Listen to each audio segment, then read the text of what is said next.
ఈరోజు మనతో వచ్చరికి సినీ నిర్మాత చిట్టిబాబు గారు ఉన్నారు. సార్ నమస్తే సార్. నమస్తే. సార్ పవన్ కళ్యాణ్ గారి మీద ఒక థ్రెడ్ అయితే బాగా నడుస్తుందంట. సెంట్రల్ నుంచి ఇంటెలిజెన్స్ కూడా చెప్తున్నారంట పవన్ కళ్యాణ్ గారు మీరు జాగ్రత్తగా ఉండండి, కొంతమంది వైసీపీ విద్రోహక శక్తుల వల్లనే మీకు థ్రెడ్ అటాక్ ఉండబోతుందని కొన్ని వార్తలు అయితే బాగా సోషల్ మీడియాలో వైరల్ అవుతున్నాయి. దీంట్లో నిజమెంత? ఇది బాగా సినిమాటిక్ డ్రామా అంటారు, సినిమాటిక్ క్రియేషన్. అన్నీ అన్నారంట, విన్నామంట. అదిగో పోయినసారి 32,000 అమ్మాయిలు దొరికారు అని ఒక పేరు చెప్పడానికి ఇష్టపడని ఒక ఆఫీసర్ చెప్పాడు. ఇవన్నీ సినిమాటిక్ పేపర్లో అభిజ్ఞ వర్గాల ద్వారా తెలిసింది. పేరు చెప్పడం అధికారి చెప్పారు. ఇవన్నీ మనం పేపర్లో రాస్తూ ఉంటాం. మన యొక్క ఊహల్ని, మన యొక్క ఆలోచనల్ని ప్రజల ముందుకు పెట్టేసేసి ఒక డ్రామా చేసి ఒక సింపతి గెయిన్ చేయటానికి అంతే.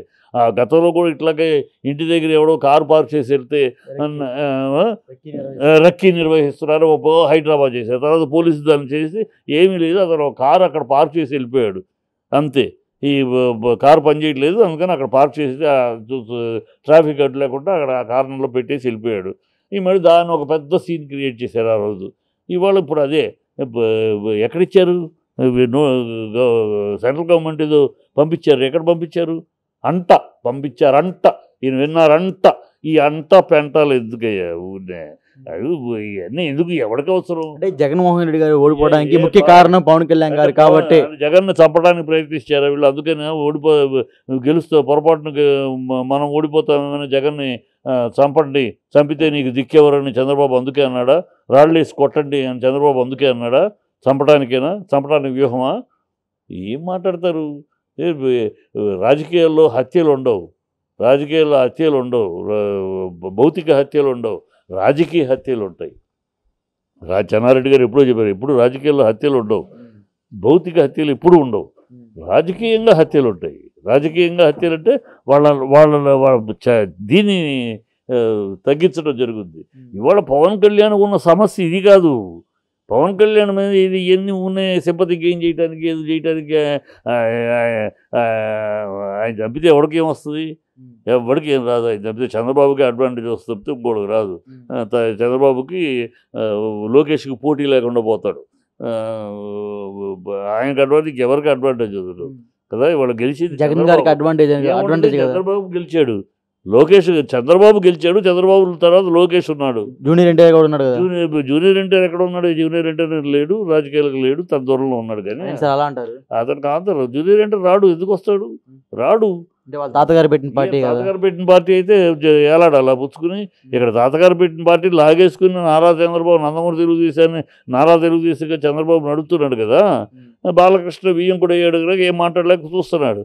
అది ఈ ఊరినే అతని పేరు ఎందుకు? అతను ఏదో పాప అతని ప్రొఫెషను, అతను హీరోగా అతను నమ్ముకుని ప్రొడ్యూస్ డైరెక్టర్లు వాళ్ళ కోసం కష్టపడుతూ శ్రమిస్తూ ఉన్నాడు. అతను ఎందుకు లాగుతాడు ప్రజానికి?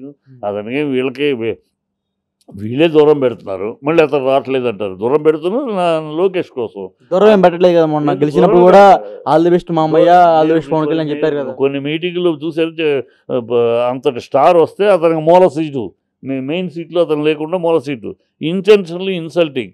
సో దట్ అతను రాడు అని, రాకుండా ఉండాలి. వస్తే నష్టం ఎవరికి? అతనికి వస్తే ప్రయోజనం పార్టీకి, కానీ నష్టం ఎవరికి? చంద్రబాబుకి నష్టం. తన కొడుకు ముందు తేలిపోతాడు. పవన్ తను వచ్చి నుంచుంటే తేలిపోతాడు. అది చంద్రబాబు. అందుకని చంద్రబాబు దూరం పెడుతున్నాడు. నాకేం అవసరం? నాకు అవసరం లేదు రాజకీయాలు. ఆ సమయం వచ్చినప్పుడు వస్తాను. ఇప్పుడు హ్యాపీగా 20 ఏళ్ళ కెరీర్ ఉంది, మహత్తరమైన కెరీర్, ఇంటర్నేషనల్ కెరీర్ ఉంది. అతనికి ఈ చచ్చు రాజకీయాలు, ఈ రొచ్చులు అతనికి ఎందుకు? హ్యాపీగా ఉంటాడు అతను. కనుక అతను లాక్కండి. ఇక్కడ నష్టపోయేది పవన్ కళ్యాణ్ ఈ కాదు. పవన్ కళ్యాణ్ చుట్టూ ఉన్నవాళ్ళు ఇలాంటి డ్రామాలు క్రియేట్ చేయటం, జనాలు ఏదో సింపతి గెయిన్ చేయడానికి కాకుండా చేయాల్సిందంటే ఇప్పుడు చంద్రబాబు తనని నొక్కుతాడు, తొక్కుతాడు. తన కొడుకును ప్రమోట్ చేయడానికి 2029 నాటికి లోకేష్ కాబోయే ముఖ్యమంత్రి, లోకేష్ పార్టీ అధ్యక్షుడిగా ముందుకు తీసుకెళ్తాడు. తీసుకెళ్తున్నప్పుడు అతనికి అడ్డు ఎవరవుతావు? నువ్వే అవుతావు, నీ ఫ్యాన్సే అడ్డు అవుతారు. కనుక నిన్ను బదనాము చేయడానికి వ్యూహాలు పన్నుతాడు. నిన్ను బదనాము చేయడానికి, నిన్ను తగ్గించడానికి, తొక్కడానికి, నొక్కడానికి ప్రయత్నిస్తాడు. అంటే బయట ఒక వార్త అయితే బాగా వైరల్ అవుతుంది, టీడీపీ జనసేన కలిస్తే వైసీపీకి పుట్టగతులు ఉండవంట. ఎవడికి ఎందుకయ్యా?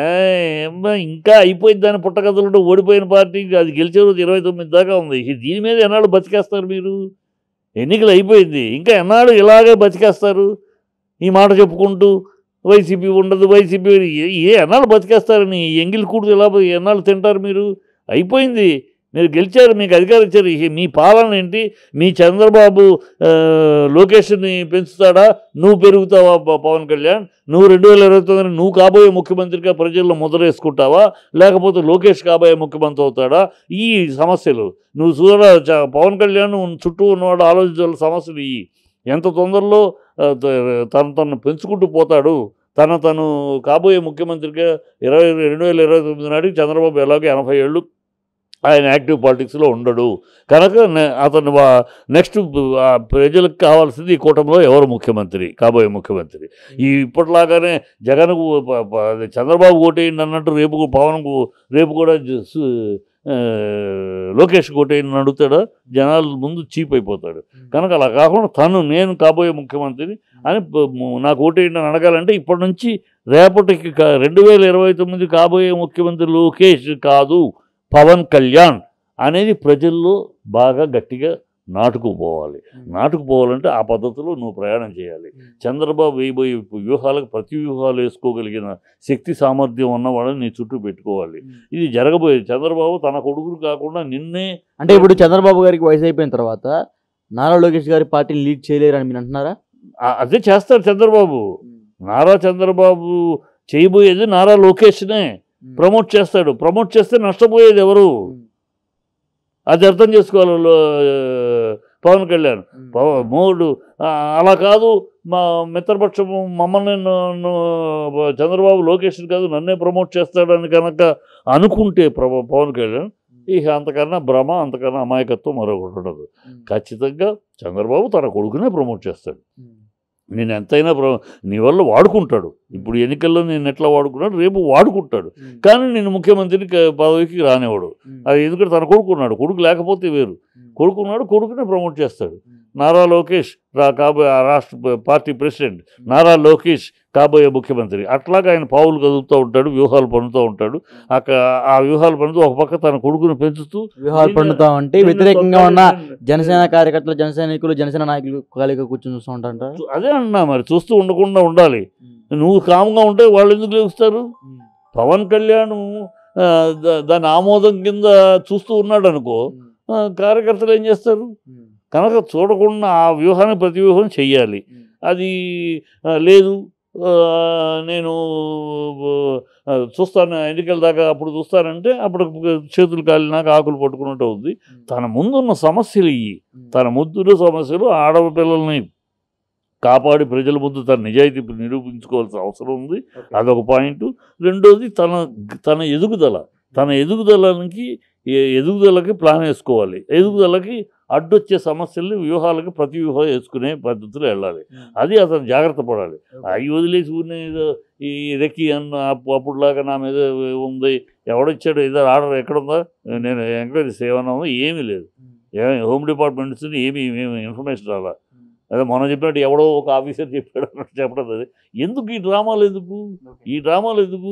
ప్రజలు గెలిపించారు, సింపతీలతోటి క్రియేట్ చేసుకుని స్టోరీలు క్రియేట్ చేసి డ్రామాలు క్రియేట్ చేసి ఏదో మనం అనుకుంటే ఎందుకు?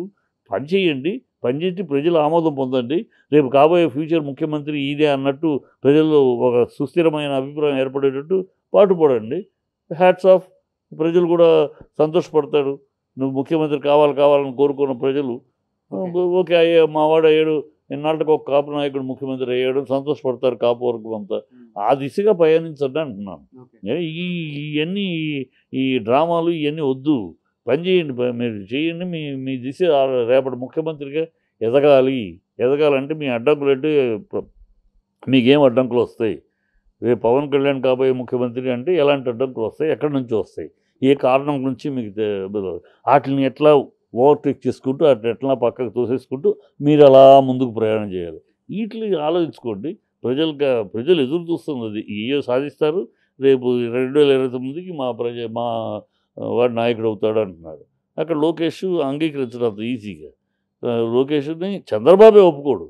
తన కొడుకు కాకుండా మొత్తం పార్టీని క్లోజ్ చేస్తాడా? చేయడుగా. తన కొడుకే అప్పచెప్పాలి.